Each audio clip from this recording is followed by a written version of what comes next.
Hello and thanks for joining us. I'm Maria Serrao here at the California Speedway, the Auto Club Speedway that is, for the final race of the Indy Car Championship. Now, it's all coming down to two drivers, Scott Dixon and Helio Castroneves. Now, I had a chance to sit down with both drivers who talk about what winning the championship would mean to them. The good news is, all joke aside, obviously, it's been an incredible season for both teams, and but we are ready. I mean, we're ready to take this and make it happen because we wanted this. I wanted this so bad, you know. But I have and there is no reason for not to make it happen because I have the best team behind me. I know what I need to do, and I'm going for it. Day to night race, is that always a little bit more challenging? It is a little bit because remember, our cars are very sensitive to the weather, and when it started kind of like in the sunlight, the car is a little bit slippery, and when it's cooled down, it becoming more grip, you know, and that's probably some cars that maybe is not so good. It might become very good in the end. So that's the nature of racing. Let's put it this way. And but the good news is we had a 3 weeks ago, a test here, and my car was awesome on the hot weather and the cold weather. It was super fast. Watch out, it's going to be awesome. Our idea is to make a consistent car. Like I told you, in any kind of scenario, it's almost 3 hours a race, so we want to make sure that the car responds well in the first minute and in especially the last lap. And those are the things you'll be thinking. Yeah, if you ask me, did you make some math? I'm terrible with math, so I did not, to be honest. People telling me, oh, you got to finish here, bonus point. I don't care. The one thing I care is to win the race, and then the rest of it's going to be outside of my control. No, every year we come in with setting two goals, and the first one is to win the 500, and then secondly to win the championship. And you know, we didn't deliver on the first, and had a pretty poor performance in the first one. So you know, after the season, you know, I think you know, mid-year we were really like down and out. Like, man, this is going to be tough to bring back, but.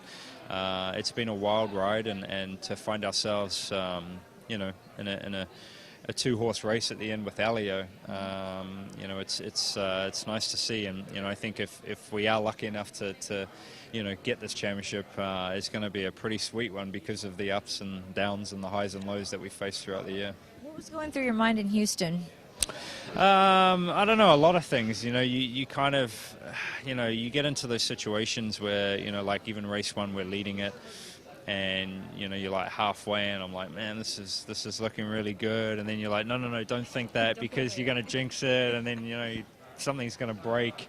We got through race one, and then race two. You know, we had a pretty hairy start with Helio. He moved us quite wide and actually hit the wall really hard in the kink there at the start.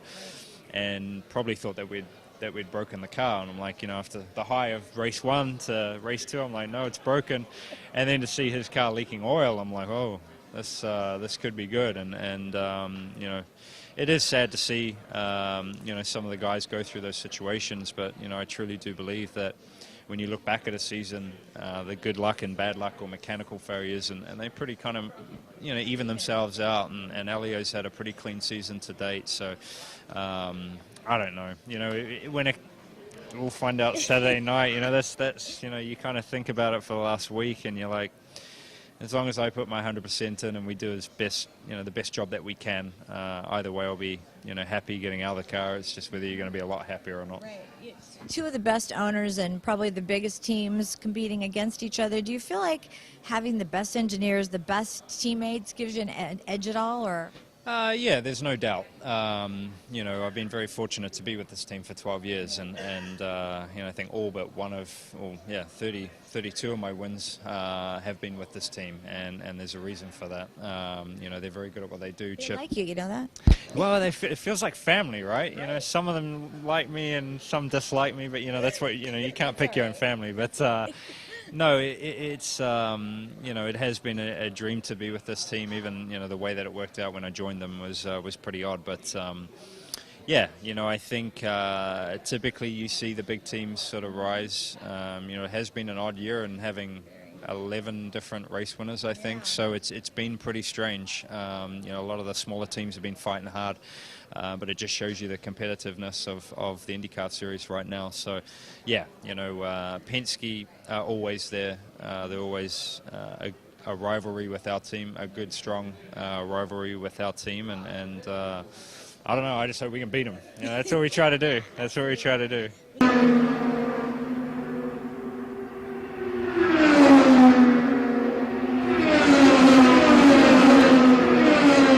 Now, this has been a very exciting and historical season for the Indy Car Series as 4 drivers got their very first wins this season. I sat down with 2 of those drivers, Charlie Kimball and James Hinchcliffe, who talk about what it was like winning the race for the very first time. Oh, it was a pretty special day. It took a little while for everything to sink in. I think it's still sinking in. I still get goosebumps when I get introduced as IndyCar race winner instead of racing driver. And it definitely changes that perspective. But for me, one of the great things about that day was the fact that we won by going fast. We won by not saving fuel, by just putting in lap times and going flat out. And for the team to have made that strategy call as early as they did proved they had a lot of confidence in me to be able to get the job done as far as making those lap times happen. I was going to ask you that because obviously confidence is a huge thing in IndyCar, and when it takes so long usually for a rookie or somebody to win their first race, what was going through your head first of all on the last lap of that race? Well, the last 5 laps you start to hear all sorts of noises and things going wrong and things that could go wrong, but the team was doing a great job of giving me the gap to second place, giving me his lap times, my lap times, reminding me we were good on fuel, just keeping updated. It's like 3 more to go, two to go, last lap, just bring it home, get around. And it wasn't until the last lap I felt that I could really back off. The last 10 laps I was starting to try and modulate the gap a little bit, and I found that the easier I was driving, the faster I was going. I was just relaxed, and things were good. I mean, the car was so good, and that's a real credit to not just the 83 crew, but the whole Chip Ganassi racing team, because in qualifying, or practice right before qualifying, I had a crash and rode off the primary car. Right. So in 2 hours, there were as many red Target shirts as there were orange Novolog FlexPen shirts in the garage. And Mid-Ohio is not a big garage. No. And so it was a bit like a ballet, and they got the car ready to go. And from the first lap in qualifying, I knew we could start in the top 5, and from there, everything was to play for. Yeah, I actually saw that race and saw you get out of the car, and I'm always thinking, what is going through your mind? You're climbing out of a car, everybody's hugging you and grabbing you. You're the winner of the race. I don't know that I remember thinking anything specifically, but I remember looking at all the guys' faces, because it was my first IndyCar win, but it was at least 4 or 5 of the guys their first IndyCar win as well. Crew members, engineers, and so to be a part of that experience for them as well as for myself was really special. And I got out and thought, okay, that was good. 0 to 1's a big step. Yeah. Now we got to focus on. Let's do this again, right? Yeah, I like this. Let's do it again. So going from 0 to 1 was good, but going from 1 to 2 will be even better. Every driver that you talk to in this series now says the competition's never been better. Why do you think so many first-time drivers got their first race win this season? Well, I think it comes down to the parity in the field. There is so much consistency in the competitive level amongst drivers and teams. I mean, even the engine manufacturer battle between Honda and Chevy, coming down to the last race, each engine has won as many races as the other. And that just doesn't happen very often. So I think the level playing field has given younger drivers the opportunity to excel, and I think the crop of up-and-coming drivers, guys that have used the Mazda Road to Indy, come through Firestone Indy Lights, myself, J.R. Hildebrand, James Hinchcliffe, Simon Pagenaud, all of us getting, 3 of us at least getting our first race win this year, and James even picking up 2 and 3 was I think an indication of maybe a beginning of changing of the guard. Because the field is so tight, you have the opportunity to make the most of it. All right, James, we are talking about specifically about guys that have won their first race this year. Of course, it wasn't enough for James to win just one race, his first race. You can twice, 3 times, 4 today now, right? That'd be nice. That'd be a nice way to cap it off, certainly. Yeah, no, it's it's been a a breakout year in that respect. I mean, to get that first one, that was the big goal going into the season. Thinking over the winter, what we really wanted to achieve, and to knock that out in the first race was just such a relief. But then it kind of actually added a whole different kind of pressure, because once you're a winner, people expect you to do it again. And we were so fortunate to be in a couple of situations where we could capitalize on that, and whether it was good car or just good timing, teamwork, strategy, the whole bit. And we've got 3 now to our name, so it's been fun. Take us back to that very first race. You're in the last lap. What's going through your mind at that point?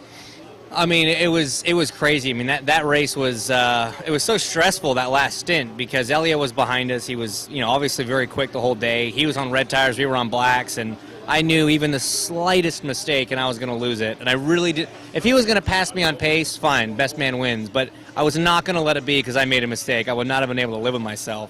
And I was just, oh man, the pressure I was putting on myself was out of control. And I'll tell you, when I crossed the line, it was just pure relief. I wasn't even happy. I was just glad it was over. I'm like, thank God I don't have to do that anymore. Was it a blur, or do you remember it very vividly? The last couple laps I remember very vividly. Everything afterwards is kind of a blur. Climbing out of the car and everybody hugging you, and I remember it being very, very, way more emotional than I thought it would be. I mean, I was crying in my helmet on the cool down lap, and I mean, I pulled into victory lane there, and it took me a minute to get my helmet off because I was just embarrassed of myself, frankly. But it was a long road to get here, and my family and I and a lot of people who've supported me over the years, this was the goal, is to get here and to be a winner at this level. So that first one meant an awful lot. It's really been a historic season. So hard to get your first win. So multiple drivers have gotten him this year. What do you think that's attributed to? I think it's just the level of competition in the series right now. I mean, the depth of talent is incredible. The teams are all very close, and on any given Sunday, you've probably got 10, 12 guys that can win races, and we're proving that now. So it's been a lot of fun to be a part of it. It's cool to be in the series at a time where it's this competitive. Do you feel differently since you're a winner now and not just an IndyCar driver? I don't feel any different. I hope the other guys maybe look at me a bit different. I mean, that's the goal, is that now maybe if I'm behind them on the last lap, there's like, okay, well, we know he can do it, so I'm not totally comfortable yet. But no, it's we're here to race and we're here to win, and that's what you do the whole way up. And this is, you try and think of it no differently than any other series or any other race.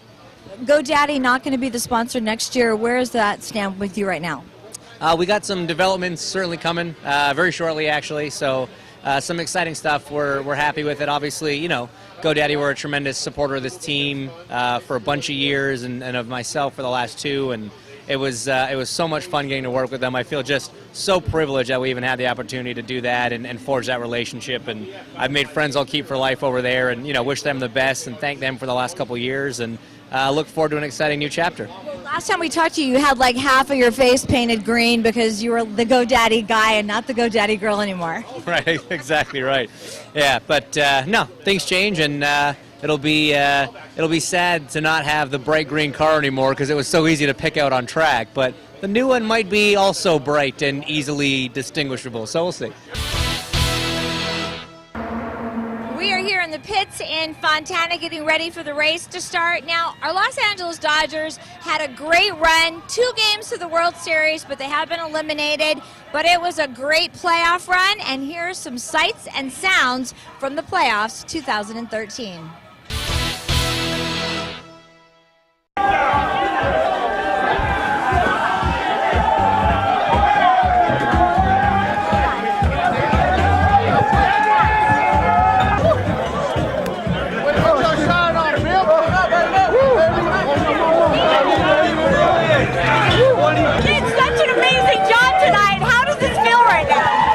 Feels good.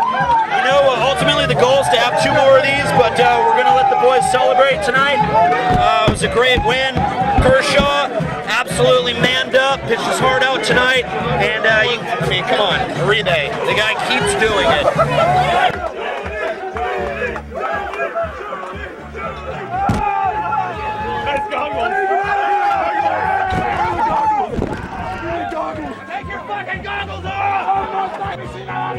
Everybody go to the pool!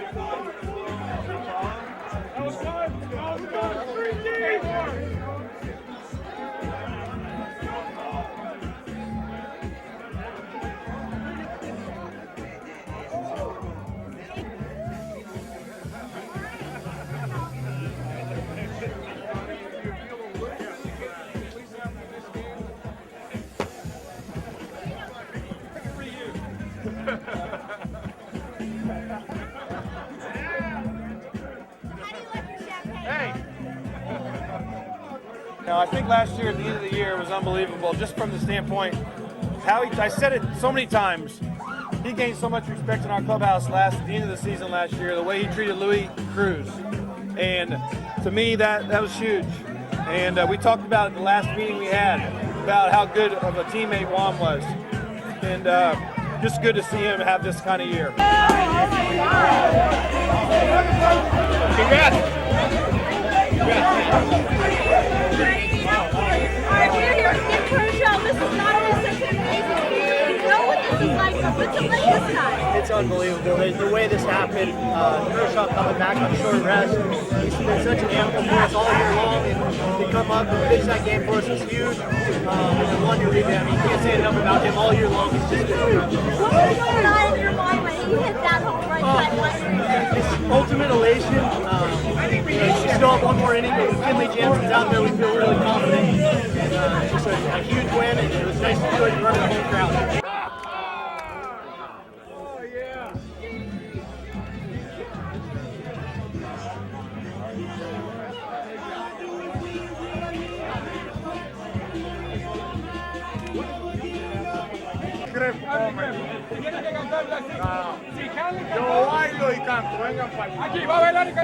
Why we play.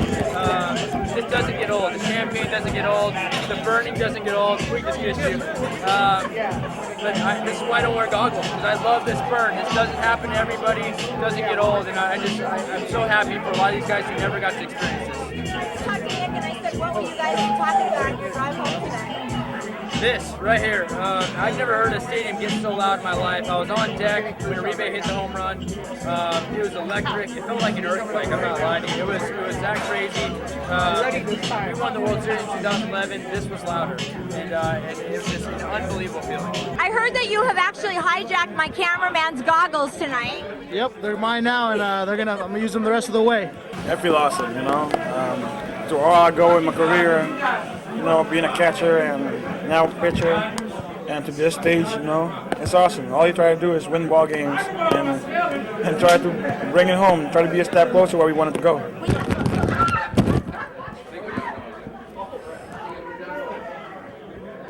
Right now we're really happy, to be where we are right now.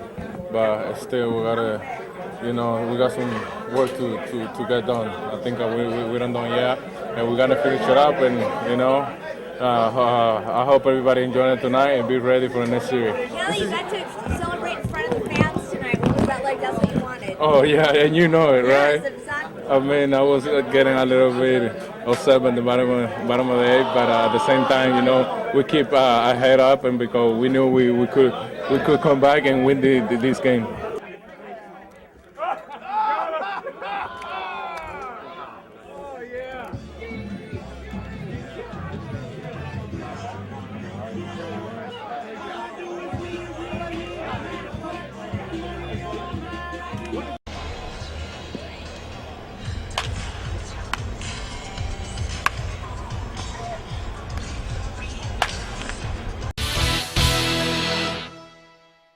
Well, as you can see, we are now on pit road getting ready for the race in Fontana. But we would first like to thank our Dodgers and our Angels for a great season, and we'll see you next year. Now, as one sport ends, another one begins. That would be the Lakers and the Clippers. We had a chance to catch up with the Lakers at Media Day, so let's take a look.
And we'll have much, much more from the Lakers and the Clippers on our next show, so stay tuned. Now, finally, I caught up with a Peninsula High runner who's already setting her goals to keep her on the right track.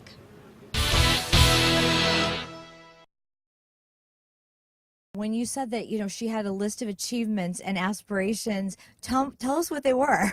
Well, she wanted to be the Bay League champion in all of the events. She wanted to break all the varsity records as a 9th grader. She wanted to be able to qualify for the Junior Olympics before the 11th grade. And my thought process is, let's just see how serious she is about it. From growing up and being involved in sports, is that why you had a list of accomplishments? That's a very rare but important thing to have. Yeah, that definitely added to it. So I did very little track, but I did a lot of tennis too. So it helped add to my mentality as a sprinter. I learned a lot from tennis, and I could bring it to the track also. You accomplished so much last year. What is it what sort of drove you last year to accomplish as much as you did? I would just say that I was just really excited to be in a new school and have all these new things that I could do, because I was so used to doing tennis that track was so different from the way tennis is. And then also I'd been the summer before I came, I'd been looking at a lot of times that were it seemed easy, and then when I got here and I told Coach Solomon about the times and we started working at them, they were actually a lot harder than I expected it to be. So I had to work really hard, and that kind of excited me that I had something to do every day, something to work towards.